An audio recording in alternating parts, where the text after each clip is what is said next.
नमस्कार दोस्तों। हिंदी विषय के पेपर के बाद अगला पेपर आपका संस्कृत विषय का है। तो आज की इस वीडियो में हम आपको संस्कृत विषय का क्वेश्चन पेपर बताने वाले हैं। तो देखो, आपको क्या करना है, इस क्वेश्चन पेपर में बताए गए सभी प्रश्नों को आपको अच्छी तरीके से पढ़ना है। ठीक है, अब देखिए, जितने भी प्रश्न रहेंगे मैं आपको ट्रिक के साथ इसको सॉल्व करवाऊंगा ताकि आप लोग इसको बेहतर तरीके से समझ पाएँ और आप क्वेश्चन पेपर में भी इसको अच्छी तरीके से समझ पाएंगे। तो आपको क्या करना है, इस वीडियो को अंत तक देखना है। जितने भी क्वेश्चन बता रहा हूँ उनको अच्छी तरीके से कर लेना है। और वीडियो के अंदर मैं कुछ ऐसे क्वेश्चंस भी बताने वाला हूँ जो आपके सीधे एग्जाम में पूछे जाएंगे। तो इसलिए आपको वीडियो को अंत तक देखना ही है और आपको क्या करना है, इन क्वेश्चनों को कई बार आपको रिवीजन करना होगा। ठीक है, और साथ में आपको प्रैक्टिस करवाने वाला हूँ, तो उससे क्या होगा, आपको बेनिफिट मिलेगा एग्जाम में। तो चलिए शुरू करते हैं इस वीडियो को। सबसे पहले हम स्टार्ट करेंगे सही विकल्प से ही। ठीक है, तो सही विकल्प यहाँ पर प्रत्यय दिया गया। प्रत्यय की शानदार ट्रिक ऑलरेडी चैनल पर अपलोड है, जाकर देख लीजिएगा, क्योंकि प्रत्यय से 1 से 2 क्वेश्चंस 100% पूछे जाते हैं और सारे प्रत्यय कवर किए गए बाय ट्रिक से। तो आपको जाकर बस क्या करना है, एक बार उसे देख लेना है बस, और कुछ नहीं करना। आप एग्जाम में 2 नंबर आसानी से ला पाओगे प्रत्यय में। तो यहाँ पर देखिएगा, पहला क्वेश्चन दिया गया है, बाला इत्यस्मिन् पदे प्रत्यय अस्ति। अब बाला में कौन सा प्रत्यय दिया हुआ है, कौन सा प्रत्यय दिया हुआ है, टाप, ज्ञाप, चाप और आप। तो यहाँ पर देखिएगा, जो आपका दिया गया है, देखिए ज्ञाप और आप प्रकार का कोई प्रत्यय नहीं होता। कंफ्यूजन आएगा टाप और चाप में। भाई बाला में क्या होगा, टाप प्रत्यय होगा। आपको जिस याद रखना होगा, क्यों होगा इसके मैं अभी कारण आपको बताऊंगा आगे। ठीक है, अगला प्रश्न देखिएगा, पठित्वा पदे प्रत्यय अस्ति। ठीक है, अब सर पठित्वा में कौन सा प्रत्यय और कैसे पहचाने? भाई बिल्कुल पहचानोगे, कैसे नहीं पहचानोगे, यहाँ देखिएगा। अगर आपको त्वा प्रत्यय देखने को मिलता है, ठीक है, त्वा प्रत्यय लास्ट में देखने को मिलता है, तो आपको 3 शब्दों का विशेष ध्यान रखना है। क्या सर? सर त्वा आएगा, लास्ट में क्या आएगा, त्वा आएगा, ध्वा आएगा या फिर ट्वा आएगा। सर लास्ट में अगर ये चीज आ रही है तो कौन सा प्रत्यय होगा? कृत्वा प्रत्यय होगा। सर कृत्वा प्रत्यय होगा। अब माने कैसे कि कृत्वा ही प्रत्यय होगा? देखिए यहाँ पर क्या आ रहा है, पठित्वा आ रहा है, तो त्वा लास्ट में शेष आ रहा है, क्या आ जाएगा, पठित्वा। अब दृष्टवा आ जाए, दृष्टवा आ जाए तो उसमें क्या होगा, दृष्टवा आ जाए सर उसमें क्या हो जाएगा, उसमें ट्वा शेष हो रहा है तो कृत्वा प्रत्यय होगा ना। लब्ध्वा आ जाए तो उसमें क्या शेष हो रहा है, ध्वा शेष हो रहा है, तो उसमें कौन सा प्रत्यय आएगा, कृत्वा प्रत्यय ही आएगा ना। मैंने बताया था ना आपको, अगर आप ट्रिक से याद करोगे तो भूलोगे नहीं। कृत्वा प्रत्यय में लास्ट में त्वा, ध्वा और ट्वा की अगर आपको ध्वनि दिखाई दे रही है तो आपको आंख बंद करके एग्जाम में कृत्वा प्रत्यय लगा देना है, तो आपको कोई भी समस्या नहीं होगी। कृत्वा प्रत्यय आपका मैंने कंप्लीट करवा दिया। जितने भी प्रत्यय आते जाएंगे मैं उनको कंप्लीट करवाता जाऊंगा आपको, ताकि आप एग्जाम में एक भी क्वेश्चन प्रत्यय से न छोड़ो। ठीक है, वैसे तो मैं सारी ही क्वेश्चन बताने वाला हूँ, बस आपको वीडियो को अंत तक देखना होगा। ठीक है, चलिए यहाँ पर अगला क्वेश्चन दिया गया है, बालक शब्द पंचमी विभक्ति एक वचन लिखना है। यहाँ पर आपको इस बात का विशेष ध्यान रखना है कि पंचमी विभक्ति एक वचन पूछा है। कई छात्र इसमें गलत कर लेते हैं कि वचन कौन सा वचन नहीं देखते और गलत करके आते हैं। तो अब आपको क्या करना है, यहाँ पर इसको अच्छी तरीके से कर लेना। जैसे कि बालकाय दिया गया है, बालकात दिया गया है, बालकस और बालकेभ्य। देखिए बालका षष्ठी विभक्ति होता है, इसका राइट आंसर हो जाएगा बालकात। अब आपका टास्क रहेगा कि हमको जितने भी विभक्ति वाले क्वेश्चन है उनके सारे ही पॉइंट को आपको करना है। जैसे कि आपको कमेंट बॉक्स में बताना बालकाय कौन सी विभक्ति है, ठीक है, और बालकेभ्य कौन सी विभक्ति है, इसको आपको बताना है। क्योंकि बालक का आपका किससे हो जाएगा, राम का।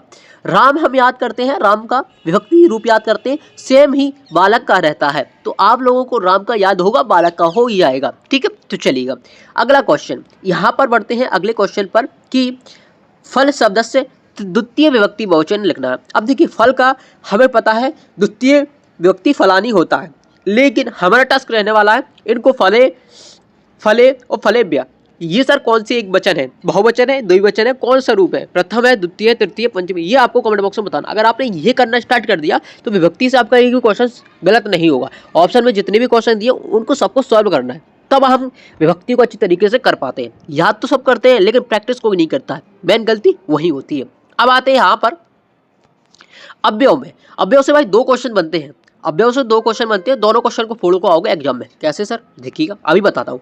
सदाचार एवं परमो धर्म अस्मिन् वाक्य अव्यव पूछा है। मैंने क्या बोला था, अव्यव किस तरीके से याद रखोगे। अव्यव को याद रखने का मेन फंडा रहता है कि 2 शब्दों को आपस में जोड़ने के लिए जिस एक शब्द का प्रयोग किया जाता है और जिसका कोई अर्थ ही ना निकले, वो होता है अव्यव। सर कैसे? देखिएगा यहाँ पर सदाचार, भाई सदाचार एवं परमो धर्म, एवं का कोई मतलब नहीं मतलब नहीं निकल रहा है, तो यहाँ पर सदाचार नहीं होगा, परम नहीं होगा, धर्म नहीं होगा भाई, एव होगा। एव का कोई मतलब नहीं होता, सदाचार का मतलब होता है, परमो धर्म का मतलब होता है। तो ये सारे क्वेश्चन है जहां भी आपको इन दो सेंटेंसों को जोड़ने में जिस एक शब्द का प्रयोग किया जाता है भाई उसका कोई अर्थ नहीं निकलेगा, वो आपका अव्यय होगा।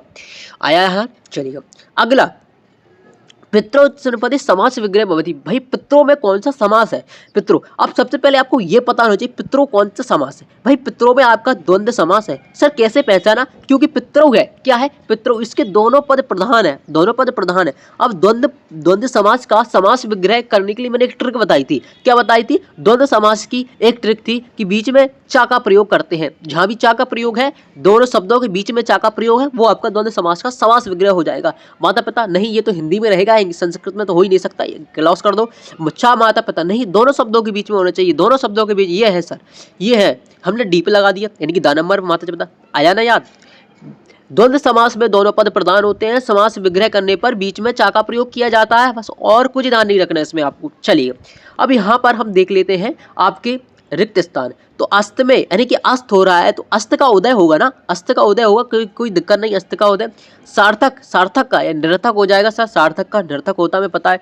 द्वंद्व समास का पर्याय पद, देखिए सॉरी, इंद्र, इंद्र इत्य से पर्याय, इंद्र का पर्याय क्या होगा? गजेंद्र होगा, गजेंद्र कई बार पूछा गया। अब यहाँ से क्वेश्चन थोड़ा सा घुमा दिया है कि पवन इत्य समानार्थी, पवन का एडजेक्टिव समानार्थी आपको पूछा गया है, तो पवन का वायु हो जाएगा, पावक मत कर देना, क्योंकि पवन का हक है, वायु अर्थ होता है, समानार्थी हमें शब्द बताना है। चलिएगा अगला क्वेश्चन कि प्रिय पुत्र आसीत अस्मिन वाक्य विशेषण। अब दो क्वेश्चन यहाँ पर 100% पूछे जाते हैं, विशेषण और विशेषण, ठीक है।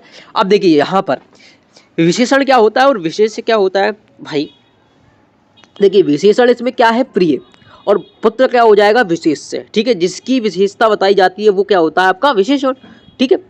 तो प्रिय पुत्र आसीत, ये क्या हो जाएगा? आपका प्रिय। इसके बाद अहम एक वृक्ष पश्यामि पदे विशेष्यम पदम, तो ये क्या हो जाएगा? आपका एकम, क्या हो जाएगा? एकम। अब यहाँ पर जितने भी विशेष से होते हैं, अगर विशेष में गिनती आती है तो वो किस में जाएगा? विशेष में ही जाएगा, विशेषण में नहीं जाएगा, क्योंकि अहम एक वृक्ष, अहम एक वृक्षम पश्यामि, तो एक आया है, तो यहाँ पर एक क्या होगा? विशेषण होगा, ठीक है। चलिएगा अब क्वेश्चन नंबर 3 दिया गया है कि शुद्ध वाक्य, यानी कि आपको आम और नामक का प्रयोग करना है। देखिएगा नास्ती इसमें पदे व्यंजन, भाई से इसमें नास्ती में व्यंजन संधि नहीं है, तो ये आपको क्या कर देंगे? ना कर देंगे अलग। अगला क्वेश्चन मना प्लस हर विसर्ग संधि, भाई विसर्ग दिख रहा है तो ये विसर्ग संधि है, तो इसमें हम क्या लिखेंगे? आम लिखेंगे। यहाँ पर मैं राइट और रॉन्ग का चिन्ह लगाऊंगा। सदैव वृद्धि संधि, भाई सदैव में वृद्धि संधि है, बिल्कुल राइट है।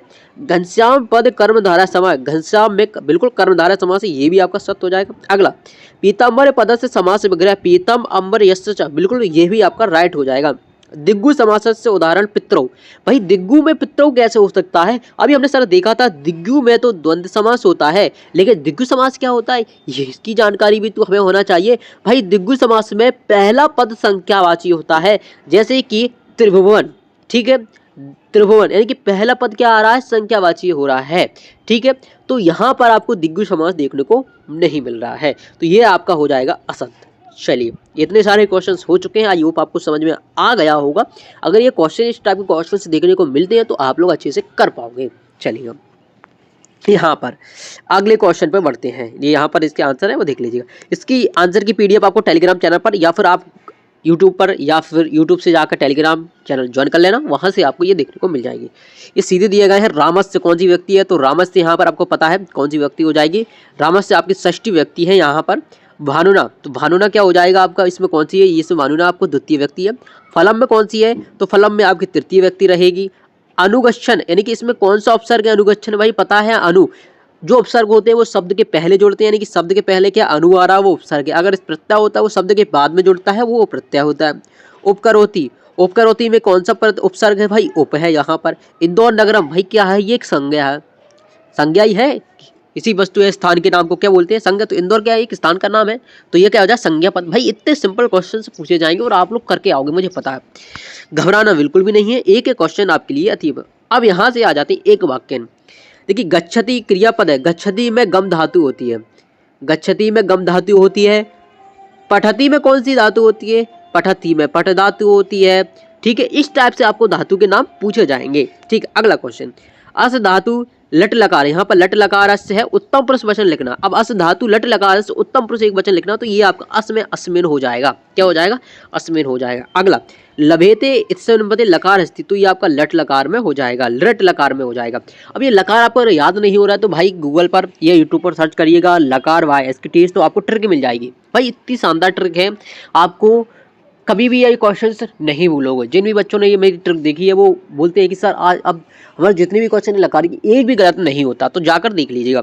गम धातु लिट लकार से मध्यम पुरुष लिखना है तो गमिष्यति हो जाएगा ये, ठीक है। अगला प्रा उपसर्ग युक्त एक वाक्य लिखना है, तो एक वाक्य लिखना है। देखिए महेंद्र प्रयास करोति, यहाँ पर हमने क्या प्रयास एक वाक्य लिख लिया है, ठीक है। अगला क्वेश्चन निर्गच्छति स्मन पदे पर उपसर्ग नाम लिखा है, निर्गच्छति में कौन सा भाई निर है, क्या है निर है, ठीक है। इस टाइप से हमने ये सारे क्वेश्चन सॉल्व कर लिए हैं।